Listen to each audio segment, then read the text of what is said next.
Boa tarde a todos, meus irmãos e minhas irmãs. Glória a Deus nas alturas e paz na terra aos homens e mulheres de boa vontade. Sejam todos bem-vindos para mais uma sessão de estudo da obra Nosso Lar na tarde de hoje. Para iniciar nossos trabalhos, convido a todos a que me acompanhem na oração de Francisco de Assis. Senhor, fazei de mim um instrumento da vossa paz. Onde houver ódios, que eu leve o amor. Onde houver ofensas, que eu leve o perdão. Onde houver discórdias, que eu leve a união, e onde houver dúvidas, que eu leve a fé. Onde houver erros, que eu leve a verdade, onde houver desesperos, que eu leve a esperança, onde houver tristezas, que eu leve alegrias, onde houver trevas, que eu leve a luz. Ó Mestre, fazei com que eu procure mais consolar que ser consolado, compreender que ser compreendido, amar que ser amado, pois é dando que se recebe, é perdoando que se é perdoado, e é morrendo que se vive para a vida eterna. Que assim seja. Sejam todos bem-vindos, meus irmãos e minhas irmãs. Na tarde de hoje, nós vamos dar continuidade ao estudo da obra Nosso Lar, tendo como tema o capítulo 10, No Bosque das Águas. O capítulo inicia da seguinte maneira: dado o meu interesse, aqui a fala da André Luiz, crescente pelos processos de alimentação, Lísias convidou: vamos ao grande reservatório da colônia. Lá observará coisas interessantes. Verá que a água é quase tudo em nossa estância de transição. Aqui eu vou abrir um pequeno parênteses e fazer um breve comentário. Vamos nos lembrar no capítulo 9, o capítulo anterior, o Lísias refletiu juntamente com André Luiz sobre o processo de alimentação fluídica em nosso lar, na colônia, e trouxe elementos também da história do passado remoto e do passado mais presente da colônia, onde houve uma crise, digamos assim, nas instituições, porque o então governador da colônia Nosso Lar propôs que as pessoas que lá residiam, né, deixassem de solicitar ou demandar uma alimentação de natureza mais grosseira, mais concreta, à semelhança dos alimentos que eles estavam acostumados quando encarnados, e propôs a, a alimentação a partir, preponderantemente a partir de elementos fluídicos, principalmente a absorção de vitalidade a partir do próprio ar, própria natureza, e também de elementos nutritivos a partir do consumo da água, né, da ingestão da água. Curiosíssimo, acompanhei o enfermeiro sem vacilar. Esperemos, eles se deslocaram para uma localidade próxima onde eles se encontravam para que fossem pegar a condução que levaria ao reservatório, que ficava distante da colônia. E essa condução era o aeróbus, que é uma espécie de, vamos chamar assim, pela descrição que temos no livro. Aqui eu vou fazer uma analogia e eu estou empregando aqui a liberdade de interpretação, porque o livro não traz uma descrição muito detalhada. Então, pela descrição que está aqui no livro, lembra muito, lembra, apenas uma aproximação dos nossos trens de altíssima velocidade que existem já no mundo moderno, no mundo atual, e que funcionam sem contato com os trilhos, através do magnetismo. Os trens ficam suspensos no ar mantido pelo magnetismo, né? e se deslocam por conta disso. Como não tem atrito físico entre as rodas e os trilhos, eles conseguem se deslocar em altíssimas velocidades. Eu estou falando velocidades na ordem de 400, 450, próximo a 500 quilômetros por hora, ok? Então, seguindo aqui, e isso surpreendeu muito André Luiz, porque essa descrição, ela se deu. Vamos nos lembrar que esse livro ele está quase fazendo, deve ter mais ou menos algo em torno de 70, 80 anos, está para fazer um século. E nessa época não havia nenhuma possibilidade técnica de produção desse meio de transporte aqui na Terra, né? Só lá para os anos 70, 80 que essa pesquisa e essa realização começou a se, digamos, se concretizou e produziu realmente meios de transporte desse tipo, ok? Aí eles embarcaram e André Luiz comenta, né? A velocidade era tanta que não permitia fixar os detalhes das construções escalonadas no extenso percurso. A distância não era pequena, ou seja, o reservatório de água que eles pretendiam visitar ficava bastante, bem distante do núcleo urbano de nosso lar. Ok? Deslumbrou-me o panorama de belezas sublimes, né? O bosque, quando eles chegaram lá, né?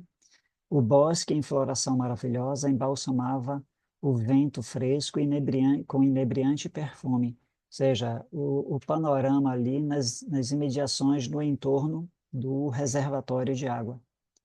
Uma grama viçosa, ele deu conta da presença de um rio de grandes proporções, de águas cristalinas, e ao seu redor árvores frondosas ofereciam sombra, né? Numa espécie de trilha onde as pessoas, nesse parque, nesse bosque, as pessoas podiam caminhar, né? Estamos no Bosque das Águas, né? Explicou Lísias, né? Temos aqui uma das mais belas regiões de nosso lar. Trata-se de um dos locais prediletos para as excursões dos amantes, ou seja, dos enamorados, dos casais, né? Que vem aqui tecer as mais lindas promessas de amor e fidelidade para as experiências na Terra, ou seja, a, ele, como um elemento de preparação para devido à aproximação da reencarnação, né? Então, é um local de passeio, mas também de reflexões, né? Induz uma condição contemplativa, né? Reflexões mais profundas. E por isso fala aqui, né? Tecer as mais lindas promessas de amor e fidelidade para as experiências da Terra, para os compromissos que foram assumidos para a próxima encarnação. Indicando um edifício de enormes proporções, Lísias esclareceu, ou seja, naquele bosque existia uma construção de grande volume. Ali é o grande reservatório da colônia. Todo o volume do Rio Azul, o nome do rio, que temos à vista, é absorvido em caixas imensas de distribuição, que fica nessa construção, né? As águas que servem a todas as atividades da colônia partem daqui. Em seguida, reúnem-se novamente abaixo dos serviços da regeneração e voltam a constituir o rio, ou seja, eles captam um grande volume de água, passa por essa instalação. Ele não esclarece se aqui se ocorre alguma espécie de tratamento, né? Mas não, eu não me refiro a tratamento no sentido que nós temos aqui o tratamento das águas. O tratamento no sentido de receber elementos extras nutricionais na água para distribuição à população. Então, essa água é canalizada lá para nosso lar. Lá, sim, aqui mais à frente, ele vai referir que elementos são incluídos na água, né, na hora da distribuição para as residências e os moradores. E depois, essas águas que foram usadas, né, ali pela comunidade, pelos habitantes de nosso lar, ela é coletada, tratada e retorna em um ponto mais distante, a ser devolvida, a ser integrada ao curso normal do rio. Aí aqui ele fala, né? Em seguida, essa água reúne-se novamente abaixo dos serviços da regeneração e volta a constituir o rio que prossegue seu curso normal. Com efeito, a água aqui tem outra densidade, muito mais tênue, pura, quase fluídica. Por quê? Porque estamos aqui, né, na esfera do mundo astral, do plano astral, onde a natureza da matéria é muito mais sutil. Lá nós, o que poderíamos chamar lá do corpo, do veículo de manifestação da consciência, ou seja, o veículo análogo aqui ao nosso, que aqui é o corpo físico, lá é o corpo astral, só que o corpo astral é de uma densidade muito menor. Então, assim como tem água física aqui, evidentemente tem água física lá no astral, a água astral lá no plano, né? Porque não é o astral que procede do físico, é o físico que procede do astral. Então, tudo que existe aqui no plano físico possui necessariamente uma contraparte que lhe deu origem no plano astral. Mas o contrário, não necessariamente. Podem existir coisas e estruturas no astral que não foram replicadas ainda, não se expressaram ainda no plano físico, ok? A que ministério está afeto o serviço de distribuição? Aqui é uma pergunta que o André Luiz faz por Lísias. Ou seja, qual é o ministério que coordena, que cuida da distribuição da água? O Lísias respondeu que esse é um dos raros serviços materiais do ministério da União Divina. Ou seja, curioso isso, né? Não é um ministério qualquer, não é um setor de um ministério, é do ministério da União Divina, ou seja, o ministério de mais elevada expressão. Isso, e André Luiz ficou extremamente surpreso com relação a isso. E aí Ulisses comentou, na Terra, quase ninguém cogita seriamente de conhecer a importância da água. Em nosso lar, contudo, outros são os conhecimentos. Conhecendo-a, ou seja, conhecendo a água mais intimamente, sabemos que é veículo dos mais poderosos para os fluidos de qualquer natureza, ou seja, a água é um fluido e né, que tem uma grande propriedade, uma grande capacidade de abrigar elementos externos que se dissolvem e penetram, né, se dissolvem nessa água e ela serve como veículo para que esses elementos externos possam nela se dissolver e, e a partir daí essa água pode atuar como elemento de cura, né, para tratamento de doenças ou desequilíbrios, mas também como elemento nutricional, ok? Aqui ela é empregada sobretudo como alimento e remédio. Há repartições no Ministério do Auxílio, absolutamente consagradas à manipulação da água pura, com certos princípios suscetíveis de serem captados na luz do sol e no magnetismo espiritual. É muito possível que esses elementos suscetíveis de serem captados na luz do sol sejam o que a literatura esotérica fala de os glóbulos de vitalidade, ok? Eu desconheço até o momento uma terminologia equivalente a essa dentro da doutrina espírita. Então, na doutrina espírita, termo que é usado, ele tem uma conotação mais geral, mais genérica, como está descrito aqui na literatura de André Luiz.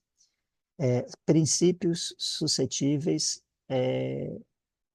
captados a partir da emanação do Sol de magnetismo, vitalização, ok?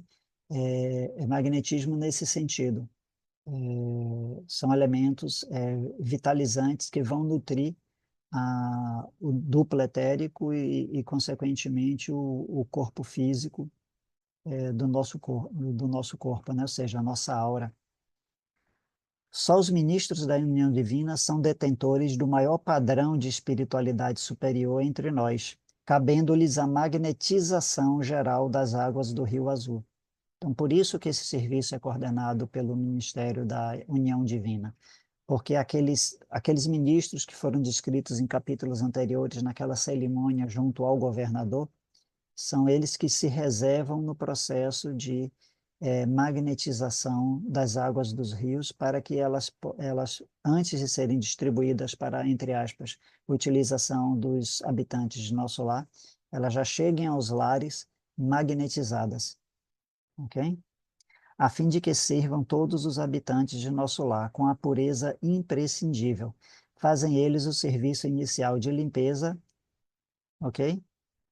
Então, aqui e, e os institutos realizam trabalhos específicos no suprimento de substâncias alimentares e curativas.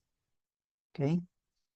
No planeta, André Luiz comentando, né? Jamais recebi elucidações dessa natureza. E aí Lísia respondeu, o homem é desatento. Há muitos séculos, tornou Lísias, o mar equilibra-lhe a moradia planetária. O elemento aquoso fornece-lhe o corpo físico. A chuva dá-lhe o pão, o rio organiza-lhe a cidade. A presença da água oferece-lhe a bênção do lar e do serviço. Olha só, a gente não dá importância para a água, para a importância da água pura, para a importância da preservação das fontes de água, dos rios, das lagoas, dos mananciais aquáticos. O elemento aquoso fornece o corpo físico. Como assim fornece o corpo físico?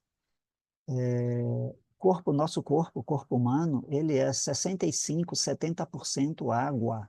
Água.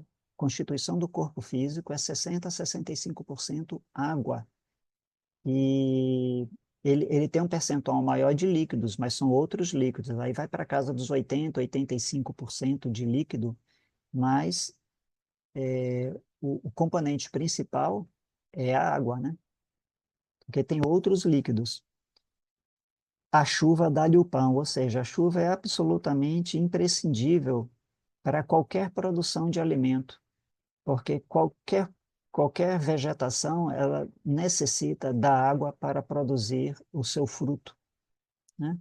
E até mesmo aqueles que consomem, por exemplo, carne, o animal ele precisa do milho, o animal ele precisa do cereal, o animal ele precisa da soja.